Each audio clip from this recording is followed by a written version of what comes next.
So, some of you have asked me, hey Pittman, you're tarantulas. How do you know the difference between male and female? Well, they don't exactly come with pink and blue booties, so there is a very specific way of telling. Awesome thing about that is, I'm actually going to show you. I recently had two molts. One on my green bottle blue, it's Cyantha something or another and their mother. And then another was a stripe, a white stripe. It is a Asamini, or some people call them zebra knees as well. But that's why common name isn't used that much. But anyway, so what I'm going to do is I'm actually going to show you guys how I use their molts to tell you if it's a boy or girl. So let's get started. Okay, so this is the white stripe, zebra knee. Everybody calls it what they want, the Asamini. I didn't even mean to make that rhyme. So what you'll see here, once the camera focuses, is that these white things, these are book lungs. Essentially, they have 4 of them. They breathe out of their abdomens. All this area here, this is their head. When they molt, they basically pull their legs out of these, I guess you can call them slots here. So there's actually 2 ways of really telling. The easiest way before maturity to tell is this little ovarian flap here. If you look, or if you pay real close attention, you'll notice that I'm picking at a flap here. Let's see. I don't know if you guys can see the flap too clearly, but essentially their abdomen's up. There it goes. It's lifting. So what that is this is a kind of like a suppository. Essentially, their ovarian flap here. It's kind of like an envelope. Crabs are the same way. There's a flap that basically the male will open up and deposit his sperm into. Now, speaking of which, if it was a male, over here on the legs, we would see tibial hooks.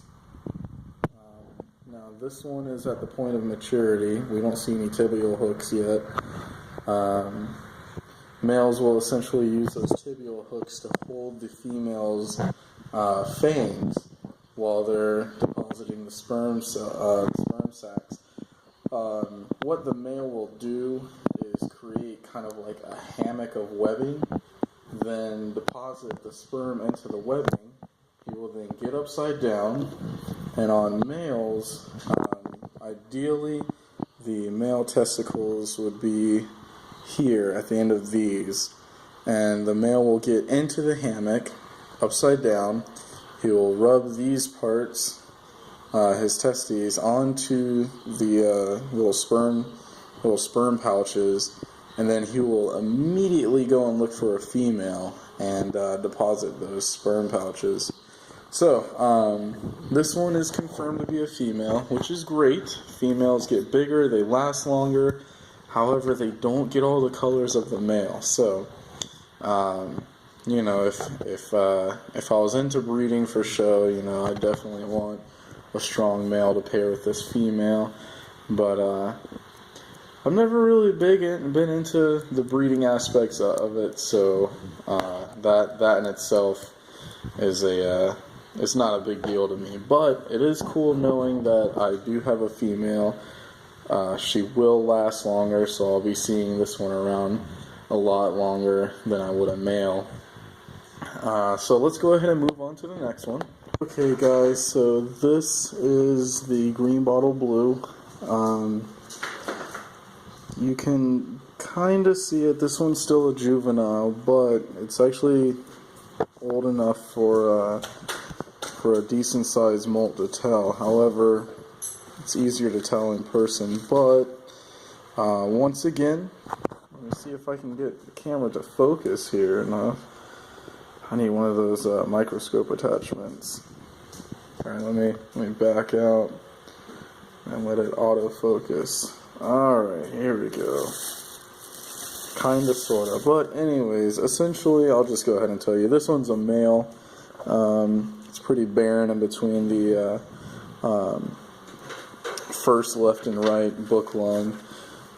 Males do not have a sperm depository flap. There's really no need, because, well, I guess really they can't have babies if they did. Spiders, well, arachnids in general have never really been asexual, so they kind of need an opposite sex to reproduce. But basically, when this one gets older, like I said, we should see tibial hooks right around this area here.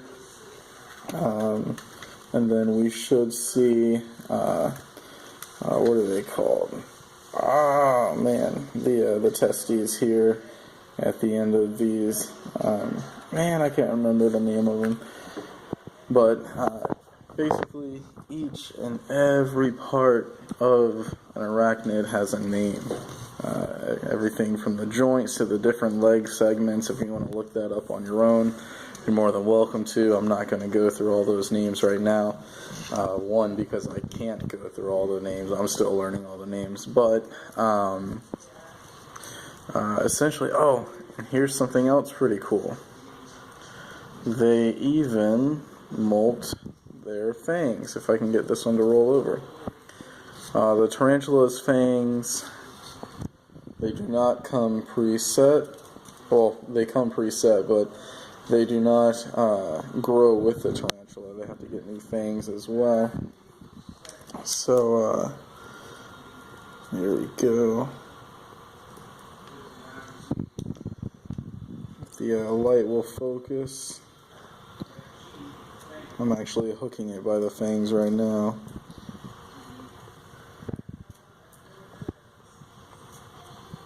So you can kind of see those. This one's bigger, so you should be able to see it a lot easier.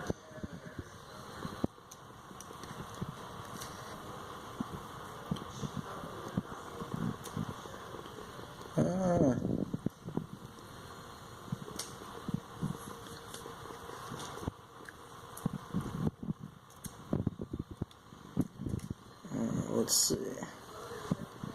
I'm trying to do this all with one hand.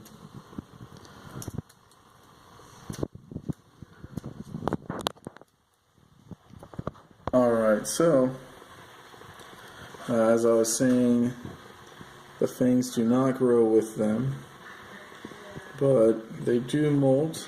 And what some people like to do with these is actually take the fangs and bronze them